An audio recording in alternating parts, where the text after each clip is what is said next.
So in today's tutorial, I'm going to walk you through a interesting feature which is called direct boot. So basically, it's a delivery method.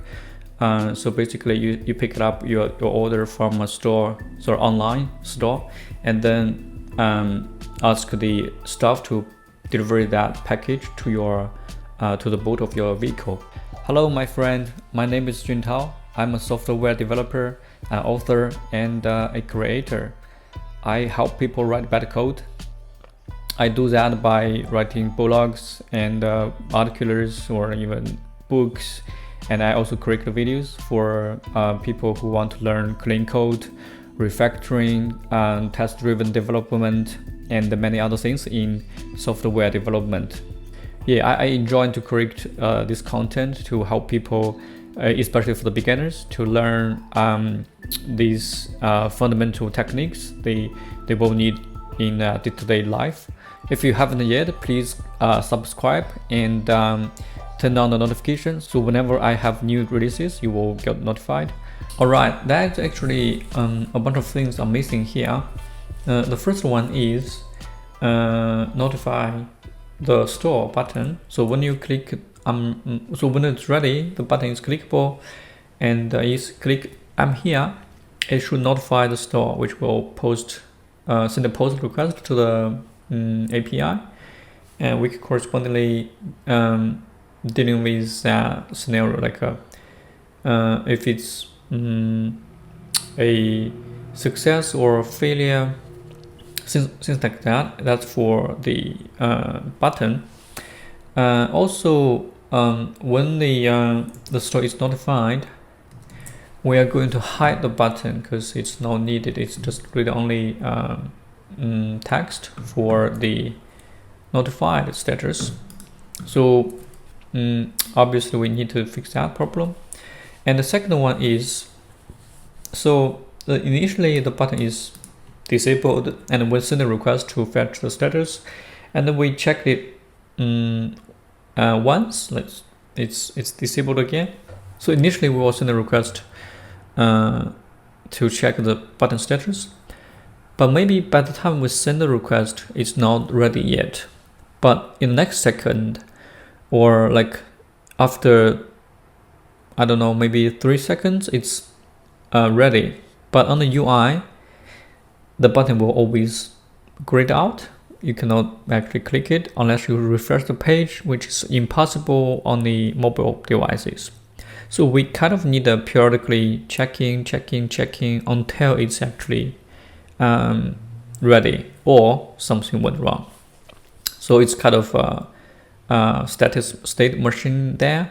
So we need these two things. So we kind of need a simulation for both cases. The first one is we like to retry, like at least a bunch of times, maybe 10 times or like 30 seconds, things like that. We need to, in the Mirage, set up the long, or like a long, take longer. In the MirageJS, we need to set up a order that will run much longer than normal orders. So we can start from there. Let's simulate that in a QuickMock server. We can, for example, in here, we say if it's a long order, right? And we don't want to throw exceptions. We only need, so let's say, yeah, we can define a what do you call that? A global variable here, retries, or like count to be 0, which is a number, obviously, and in here we like to say if the counter is less than maybe 3, we will return not ready but initialized. And meanwhile, we will count +1. Otherwise, if it's already successed, we will return the ready. And in the meanwhile, we will need to reset the count to 0. Does that make sense? If it's less than 3, we continue add it up and then return the initialize, then when it's not it's 3, so yeah, it's increasing to 3, and then they go to here, and it will reset to 0 and return it's ready. So from that time on, you shouldn't call the launcher on order anymore, otherwise it will be a dead loop there. But anyway, that's something we can simulate the status. And to demonstrate what's the current problem, we can set this as a long order. And if you look at that one, it will always not ready because it's only like tried once. So we kind of need that periodically retry stuff. We can definitely write some code in our use fetch here, but a much better way is using a library to help us to do that, because it's pretty it's not difficult, but it's pretty time consuming. You basically need to do exactly what we have done in the server side in the API mocks. So basically you need to define a retry reference. It's a number, and yeah, we can import that as well. Retry count. So when it's failed, you catch an error, or when it's not ready, basically you will like basically in else, you will say retry count dot current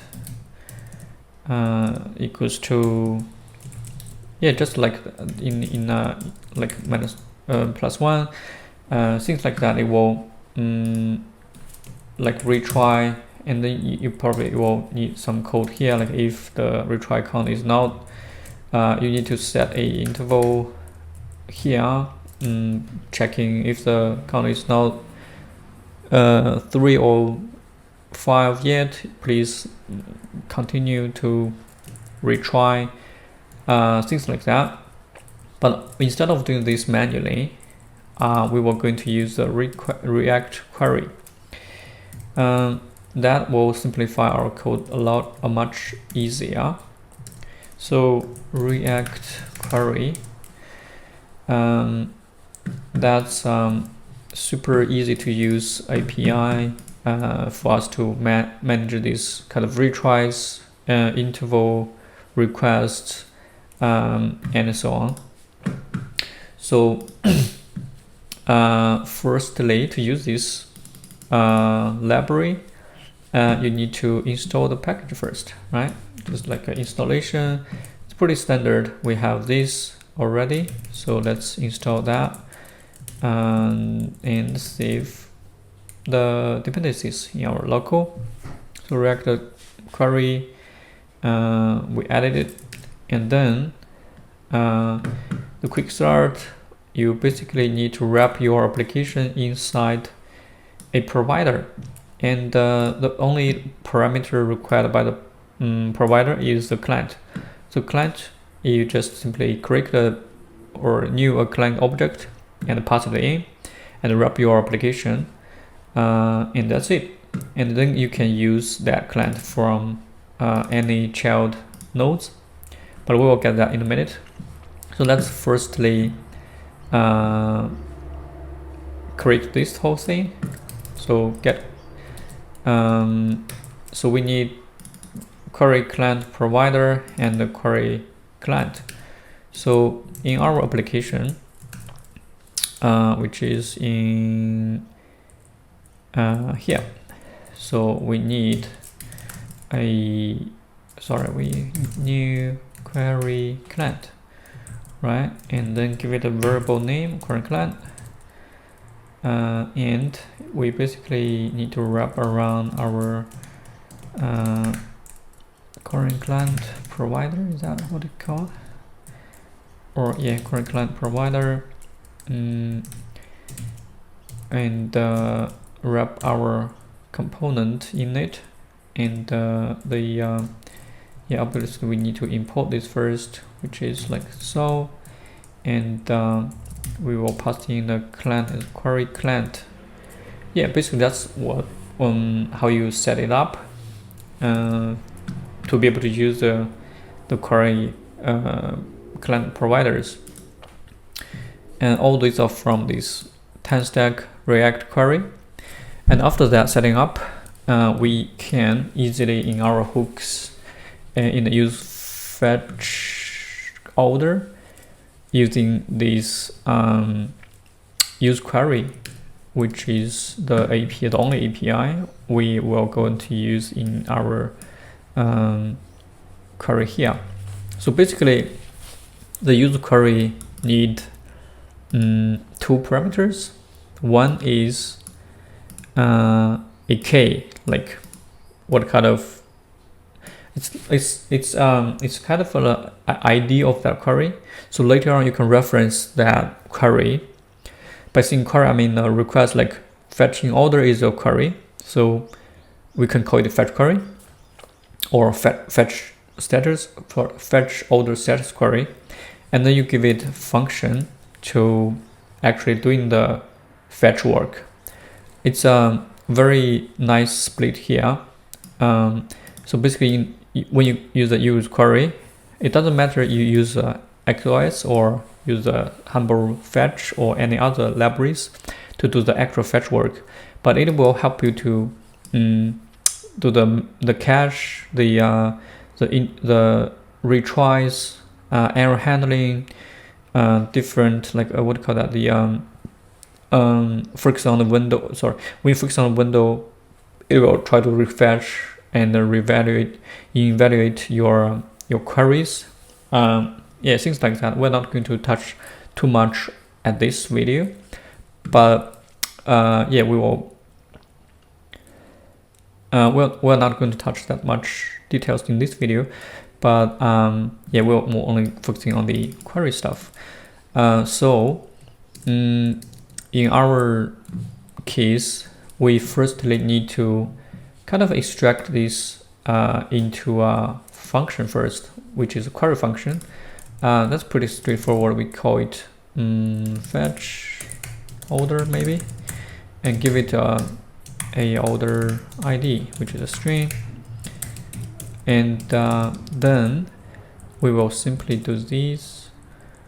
Yeah, like that. So we'll return the XOS get order.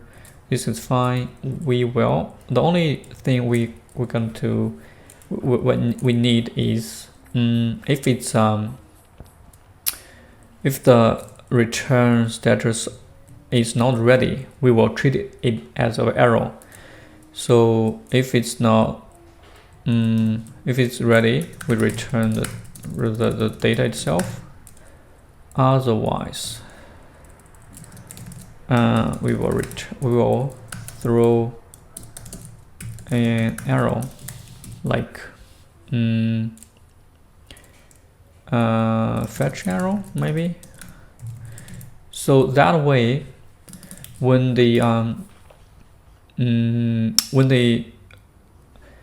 React query try to fetch something, and it will check if it's thrown. If it does, even it's a actually a success, but in business it's treated as an error. It will retry the whole work. So I will show you in a minute what I mean here.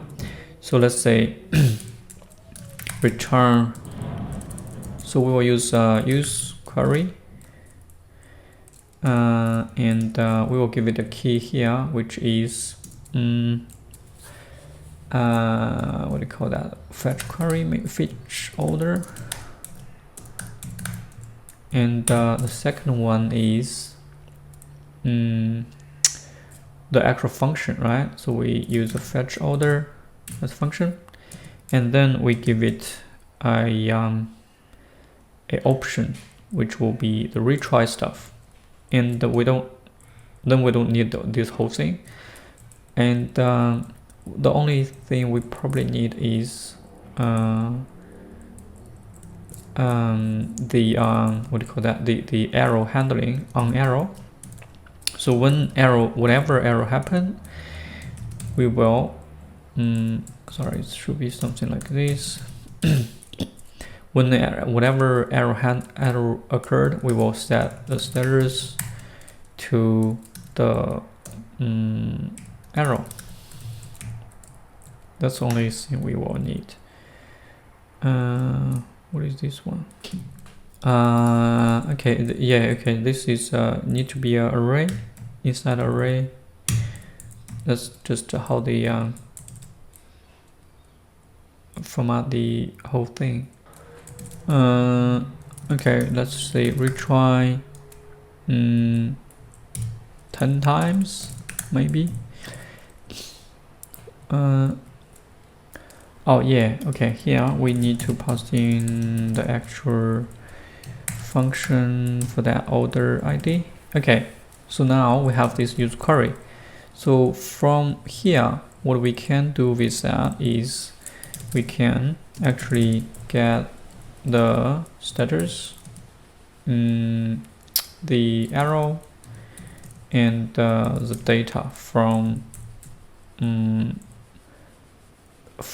that package, from the use query. And we don't need the whole of things like this, but also we need to do something like on arrow there will be a function that we set status to arrow.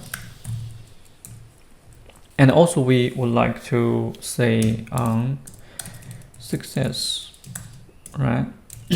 Whenever there is a success, we will say basically set status to be ready. And we actually don't need all these. The only thing will be the status, and we will have that retry. Sorry. Yeah, we need this status, initialized, order, arrow, and ready, and we don't need this thing. And it will have the retry ability. So if we now take a look at the application, so when I request, so initially it will be something went wrong, right? So you can see here, so if I narrow down a little bit, you can see there are 4 requests are sent. So initially it will send the request, arrow, and send again, arrow, and then the first time it will return true. So it will be, please click this button when you have arrived, or once a friend stuff will bring your order to you. And yeah, you finally got that order. That's pretty awesome. Yeah, I guess one paid for I need to mention is whenever you like lose focus from the window and then you come back, it will retrieve the refetch. So you can turn it off by in the global space by saying like what do you call that, refetch? I think it's called refetch, or it's on refetch when I forgot that option, but you can either disable it from the place you call it in here. I think it's refetch on, yeah, like that. You will normally turn it off if you are not very you don't want that behavior. And also you can set that in the global space. So you don't want that behavior, you can turn it off by saying refetch on window focus to off. Then you don't have to worry about that anymore. It will only send 4 times in total. Sorry, that's because we have that setting in our mocks. Next 3 times it will be ready. That's awesome. So we have that retry enabled, and if you want to test again, it will fail because we don't have that query client stuff in our test. So that's a very interesting thing. We need to kind of customize the render to something like my render, which will basically does whatever does the actual rendering, but it will wrap our application inside a query provider, just like what we have in the application here. So we will have this, and we will have this as well in our test. So we say, okay, UI, and you simply replace the UI like that. And then, yeah, I guess you need to return it from here, and then basically you replace my render. I render with my render for all of them. For now, it's just 3 of them, and that should work. Just the type is, what is that type? It's React element, I think. Yeah, and then if we run test again, yeah, we need the render of our application like that, and then give it I think it's a React element, and then we will need to replace the my render render to my render, and run the test again. Yeah, that should pass, and we will replace the rest of the tests with all this. Now with that query provider, it should pass now. But for this one, what is happening here? Is that counting the error ID? Unable to find something went wrong problem. Okay, looks like it's not working properly. Let's have a look at the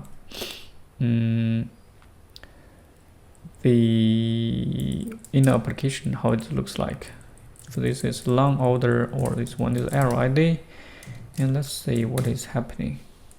So when you see our error ID, it will retry. That's interesting. Okay. It will retry 10 times, is that right? Okay, I see. Okay, maybe we should change the client options in our test to something like, because by default, when a network failed, it will increase the retry time span. It will increase it like 1 to 10, 20, 30, 100, things like that. It will like periodically change, but our test will not wait, cannot wait for that long. So we need to, in the test, we need to give a different option for the retry timeout.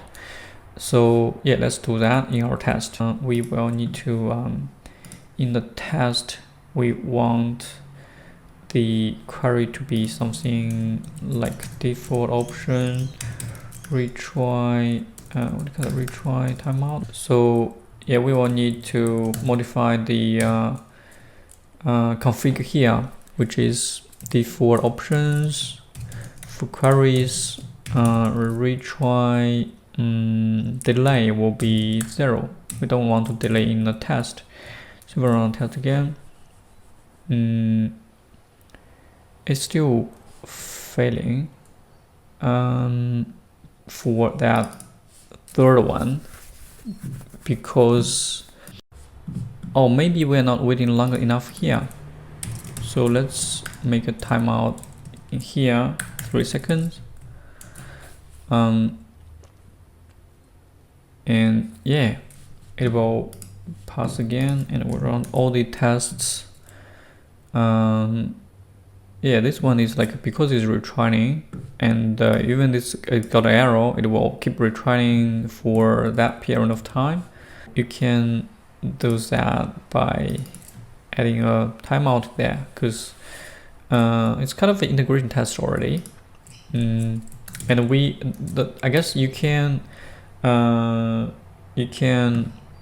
like extract this retry amount into a variable, maybe into a module, and then in the test you can override that module, and yeah, make it work. But yeah, we are not going to get touching that at this stage. And in here we probably can simplify this a little bit like that. So our could be slightly better, I think. So we have the use query, use fetch query order. Use fetch order is a hook. We are using the use query to set up the retries, and on error we will set it the error, and on successful do the same thing. And we have this split out as a separate API, and we treat the not ready as an error, so it will retry. It will trigger the retry. That's pretty awesome. All right, we have only one task remains. We have only one task left, which is when you successfully notify the store, then there will be a message like this, and there will be no buttons left here. Also, we won't want to click that button, and it will send a notification, basically. So let's start with the test. We can check when the button is enabled, like this one. We can based on this test, and add the function for notification. Okay, so basically we can let me just duplicate this test, Command D. Let's call it maybe just notify the store or something like that. Notify the store, notifies the store, and then let's give it a normal ID, just like this one. Prepare your order and disabled, and then enabled. What is actually happening here? It's right, it's prefer find by text over wait for plus get by text. Okay, let's try that. Await find by sorry, it should be screen.find by. Anyways, screen.find by text. I think by default that is not waiting long enough. Maybe it will work. Let's see. And run the test again. Cool. For that particular one, let's Command Shift R. Okay, it will work. we probably can replace them all these wait for arrows. Is that going to fix that? Ah, cool, it's actually working. So yeah, I really don't like this like arrow warnings.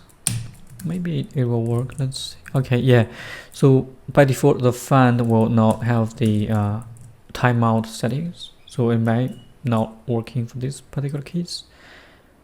Let me run again. Well, yes, so it has to be the other way. It has to wait for longer than 1 second.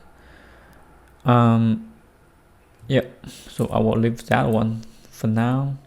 And this one, we'll wait for the button to be enabled. And once it's enabled, we can actually user event.click to simulate a click event button, and then we are expecting the button to be removed, like not to be in a document, and at the same time we are expecting the text will be something like thanks for letting us know. Your will be come to you in a minute. In a few minutes. And if I run test now, obviously it will not work because the button was still there. So yeah, it will it's still like will print to you. I'm here, still there. Yeah, it's cool. Let's fix that. So we can still maybe we can make change in a hook, and we will send a post request and then reflect the status again. If it's notified, we will we can use that status.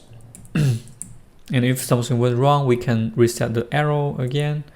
So yeah, so in with React query, there is another hook called useMutation if you want to change things in a remote. So that's exactly what we want to do. So we can have the update or we can notify store function first. It will order ID with a string, and in it we will simply do a post, maybe just like a X post. We'll post to this URL. The data will be, for now we just say ID, the old ID. That's the only thing we want to post. And if it is true, we will catch that in a useMutation. So useMutation, I think accepting a key as well, like just like the fetch order we see it update, or we call it notify store, right? The function will be that notify store function, like so. What else? We might need some callbacks as well, but we can leave it for now. Maybe on arrow we will need to set the status to arrow. We can do that now, or we can leave it up when we're adding test.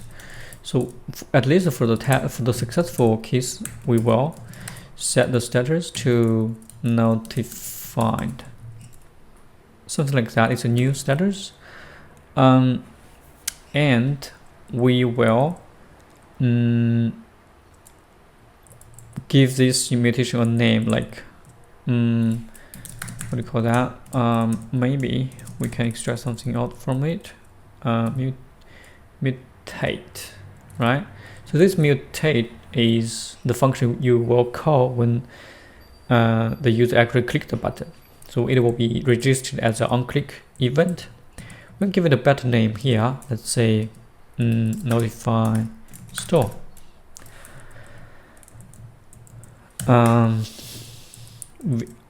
Okay, that's some duplication. Sorry, the conflict here. Let's call it maybe, let me think, maybe notify store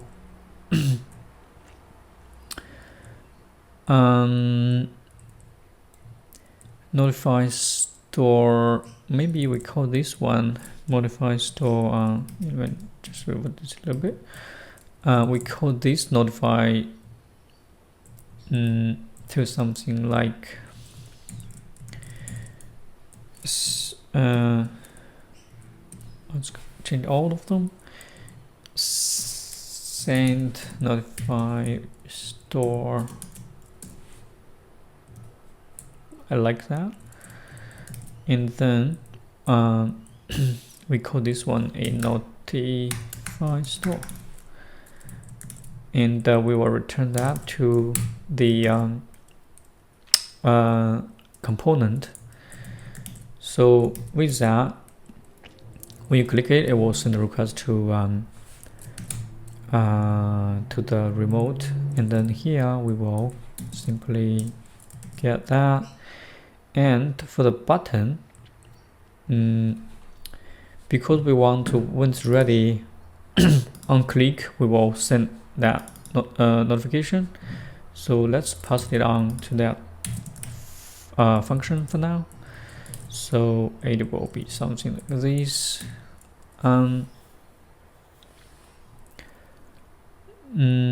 Oh, actually, it's not. It will not work. Or notify will be something like this. Const. Let's see. It's click on click, maybe something like that, and we will do notify store with so auto ID like that. So we will pass in this on click to the correct button, and the on click will be a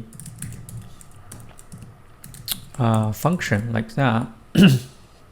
Then when it's ready, we will say on click to be the on click passed in, and that's pretty much it. When you click the button, it will call the on click, which is will notify the store, send the notify store. Sorry, it will call the notify store function, which is do the mutate, and it will set the status as notified when everything goes well. So let's in a mock, let's fix that for let's make it accepting a post request. So at the moment it's just accepting the get. So we will do something like a post, and for the, I guess it's pretty similar to the one above, request. We can no matter what is post here, we just return the ID. Maybe is that auto ID or ID? I can't remember. Expand that. Yeah, basically we'll return something like this, just like before. Instead of ready, we say notified, right? So now when it's sending request, and when the network is successed, it will set it as notified, and then in our code here, we will call back the notified here, and also we need to change the case here, which is notified. We will return now, right? So for notified cases, just like what the mockup says, there is no button at all, so we'll hide it. Just return now, and it will be not rendered. But for the happy pass, when it's on click, passing when it's ready, and when you click, it will call back the click. Pretty much it. Let's run the test now to see if it's working. Command often R. It will send a request. Okay, it's not very much working because I'm unable to find the text. It's only the direct boot and the paragraph is empty. All right, so I guess we are missing the messaging map. So let's copy this text over to the utilities. In here we are missing that one, so let's say case notified. So when it's notified, we return this string, and if we run test again, that will work. Awesome. So now it's pretty much the user journey. So initially it's we are preparing your order, and after a little while the button is enabled, and it says please click the button, we have arrived. One of the staff will bring your order to you, and then you click button, and the button is disappeared because it's just a notification there. Maybe we should move this up to make it more natural, like when you click a button, the text changed and then the button disappeared, things like that. Awesome. Let's run all the tests now.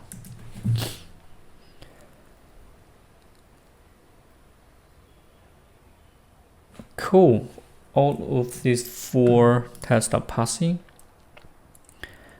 Yeah, that's brilliant.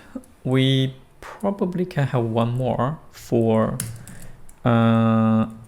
notify itself is failed.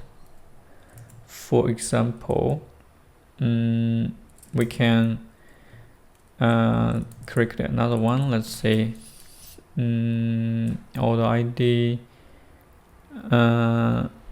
Yeah, it's like a notify store is rejected, for example, and for the get request is still there, but in maybe we can give it another name.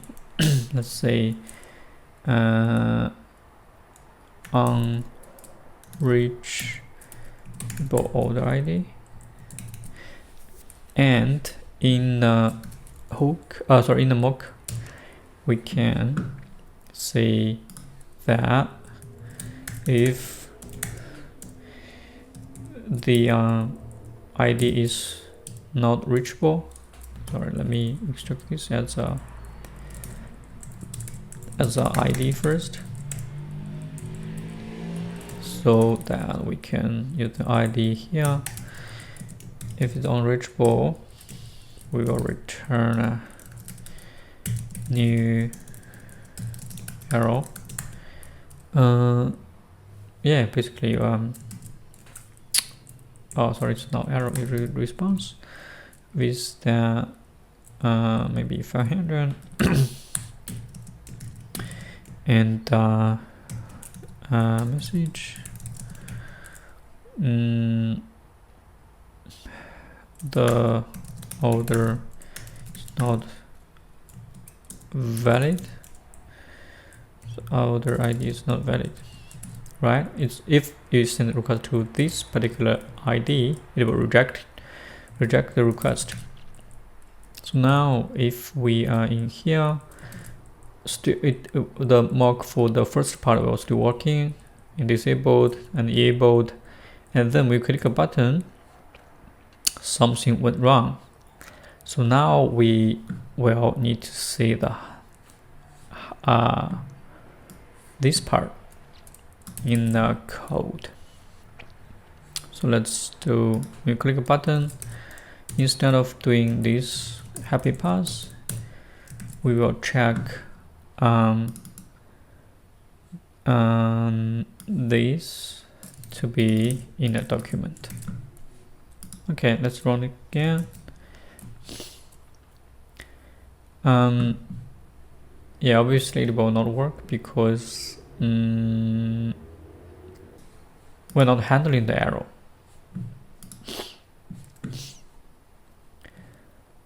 Okay, so let's make the change over here. So when it's success, it's going to set the status. And what if on arrow, it will simply set status as arrow. Let's rerun the test.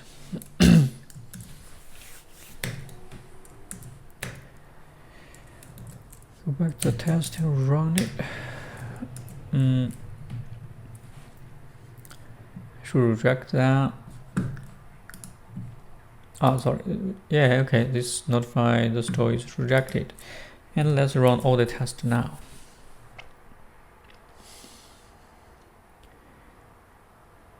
Cool. We have all the tests passing. So now we are handling all the cases here. Initially, it's not clickable, and then after a few retries, it's enabled, and you click it. If successfully notified, you will get the no button notification only, and if something went wrong, it will go to this branch, which is callback, the fallback to the number. So you click the number, you will call the store, things like that. Yeah, that's awesome. Let's have a look at if we can refactor the code a little bit. So now I would say the component itself is pretty straightforward. We probably can move this one into the hook, like use the fetch order, and we can define a maybe notify store. Instead of doing this, we will define a notify store as this, and mutate the order ID like that. And then if you call the notify store, it will call that particular ID. So it will, if you call notify store function, it will call that particular ID, right? So you don't need this one, and you only pass in the notify store to your function here, right? Let's rerun the test.